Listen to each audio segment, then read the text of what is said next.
हमें नीचे दिखाए गए वर्ग यानी कि स्क्वायर के 20% हिस्से को छायांकित यानी कि शेड करना है।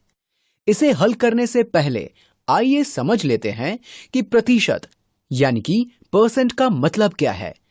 20% का मतलब है 20%, यानी कि 20%। और अगर आपने सेंचुरी शब्द सुना है तो शायद आपको पता होगा कि लैटिन भाषा में 100 को सेंट लिखा जाता है। यहां सेंट या शत का मतलब 100 है और इसलिए हम इसे 20/100 भी कह सकते हैं। अगर हम किसी वर्ग को 100 बराबर हिस्सों में बांट दें तो 20% का मतलब है कि हमें 100 में से 20 वर्गों को छायांकित करना है।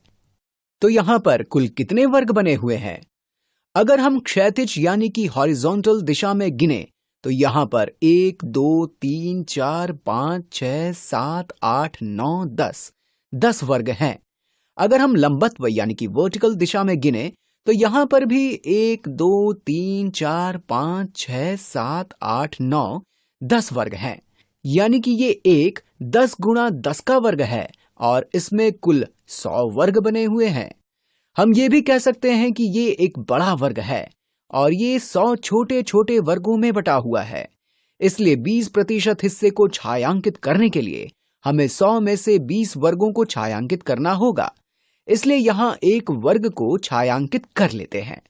हमने 100 में से एक वर्ग को छायांकित किया है। 100 में से 100 वर्ग एक इकाई यानी कि होल को प्रदर्शित करते हैं। हमने इनमें से एक वर्ग को छायांकित किया है, इसलिए ये एक वर्ग इस बड़े वर्ग के 1% हिस्से को प्रदर्शित करता है। अगर हम एक और वर्ग को छायांकित कर दें तो ये दो वर्ग इस बड़े वर्ग के 2% हिस्से को प्रदर्शित करते हैं। ये 2/100 को प्रदर्शित करते हैं, जिसमें 100 इस बड़े वर्ग को प्रदर्शित करता है। इसलिए अगर मुझे 20% हिस्से को छायांकित करना हो तो हम इन दो पंक्तियों को छायांकित कर लेते हैं, क्योंकि एक पंक्ति में 10 वर्ग हैं। अब हमने 100 में से 20 वर्गों को छायांकित कर लिया है, या हम ये भी कह सकते हैं कि हमने इस बड़े वर्ग को 100 बराबर हिस्सों में बांटकर 100 में से 20 हिस्सों या 20% हिस्सों को छायांकित किया है। उम्मीद है कि आप इसे समझ पाए होंगे।